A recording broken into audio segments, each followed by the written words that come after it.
আর ফেলনা নয়, নয় আবর্জনাও। এদিকে ওদিকে জলাশয়ে গজিয়ে ওঠা কচুরিপানা আর ফেলনা নয়। বড়জোড়ার মালিয়ারা সাঁওতালপাড়া ও মেজিয়ার বানজোড়া সাঁওতালপাড়ার মহিলারা একসময় বাতিলের তালিকায় থাকা এই কচুরিপানা থেকেই স্বনির্ভরতার দিশা খুঁজে পেয়েছে। এখন কচুরিপানা থেকে তাদের হাত দিয়ে তৈরি হচ্ছে নানান তাক লাগানো, ঘর সাজানোর শৌখিন জিনিসপত্র থেকে ব্যাগ, প্লেট, আরও কত কি। ওই গ্রামের দীপালি মুর্মু, সলয়া মুর্মুরা বলেন, একটি স্বেচ্ছাসেবী সংস্থার তরফে আমাদের প্রশিক্ষণ দেওয়া হয়েছিল।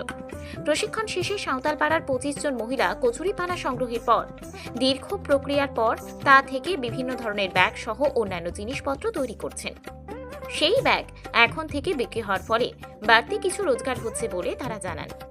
সংশ্লিষ্ট স্বেচ্ছাসেবী সংস্থার প্রজেক্ট কোঅর্ডিনেটর সুজিত ঘড়ুই বলেন, স্থানীয়ভাবেই কচুরিপানা সংগ্রহ করা হচ্ছে। ঋতুভেদে 3 থেকে 7 দিন রোদে শুকানোর পর সেই কচুরিপানা কাজের উপযুক্ত হয়। আপাতত 25 জন মহিলাকে এই প্রশিক্ষণ দেওয়া হয়েছে। তারা প্রত্যেকেই ভালো কাজ করছেন। প্রতিটি মহিলা যাতে অন্তত 8,000 টাকা রোজগার করতে পারেন সেই লক্ষ্য নিয়েই তারা এগিয়ে যাচ্ছেন বলে তিনি জানান। বিভিন্ন ধরনের ব্যাগ হচ্ছে, বাস্কেট হচ্ছে, আর বক্স হচ্ছে, এগুলো যাচ্ছে। ওনাকে তো বলতে পারলাম না, স্যার বলুন।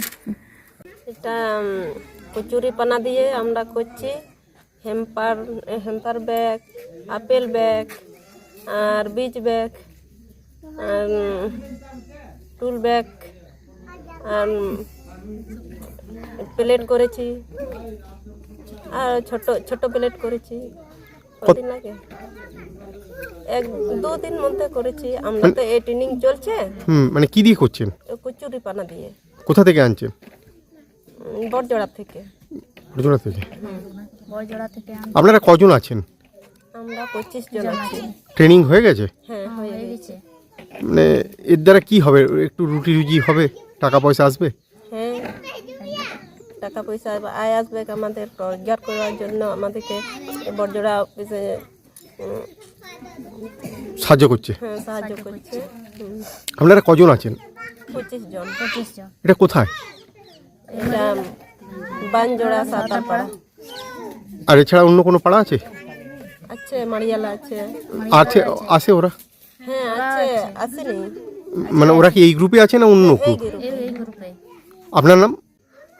আমাদের বড়জোড়া এলাকাতে অনেক কচুরিপানা পাওয়া যায়, যেমন দামোদর নদ রয়েছে, তাছাড়া নিত্যানন্দপুর ড্যাম, বড়জোড়া 30 ব্যাটালিয়নের পাশে যে জলাশয় রয়েছে সেখান থেকে আমরা কচুরিপানাগুলো তুলি এবং এই কচুরিপানা তোলার কাজে আমাদের এলাকার যে বেকার যুবকরা রয়েছে তাদেরকে দিয়েই আমরা কাজটা করিয়ে নিই। তারপরে এই রোদে আমরা বেশ কয়েকদিন শুকাই। মূলত গ্রীষ্মকালে 3 দিন শুকালেই যথেষ্ট, শীতকালে 7 দিনের মতো শুকাতে হয়। তারপরে আমরা এটাকে মানে কি ভবিষ্যতে কাজের জন্য উপযুক্ত করে প্যাকেটও করে দিই বা কাজ করতে শুরু করে দিই। আমাদের 2 জন মাস্টার ট্রেনার আছেন বড়জোড়ারই। ওনারা এখানে এসে আমরা যেটা বেসিক লেভেলের ট্রেনিং সেটা আমরা 12 দিনের করেছিলাম। তারপরে অ্যাডভান্স লেভেলের যে ট্রেনিং সেটা 10 দিনের করেছি। এখানের এই বানজোড়া আদিবাসী পাড়া এবং মালিয়াড়া আদিবাসী পাড়া, এই দুটো পাড়াকে নিয়ে আমরা 25 জনের একটা গ্রুপ তৈরি করেছিলাম এবং এই 25 জন মহিলায় খুব ভালোভাবে মানে বুননটা রপ্ত করে নিয়েছে এবং এমনকি এরা এখন অর্ডারের কাজও করতে শুরু করেছে। কোথায় যায় এগুলো? আমাদের ভারতবর্ষের বিভিন্ন প্রান্তে, সব স্টেটে একরকম যাচ্ছে এখন। যেখান থেকে অর্ডার আসে সেখানেই আমরা পৌঁছে দিই। কি কি জিনিস তৈরি হয়েছে আমাদের এখানে বিভিন্ন ধরনের ব্যাগ, যেমন টোট bag, hamper bag, apple bag, তাছাড়া এটা হচ্ছে গিফট হ্যাম্পার ব্যাগ। এইটা বাজারে খুব ডিমান্ড। আর এইটা ট্রে, এটা একটা ট্রে। আর এটা হচ্ছে শোল্ডার টোট ব্যাগ। এগুলো বাজারে খুব মানে চাহিদা। আমরা যখনই অর্ডার পাই সেই অনুযায়ী আমরা এখানে তৈরি করে পৌঁছে দিই।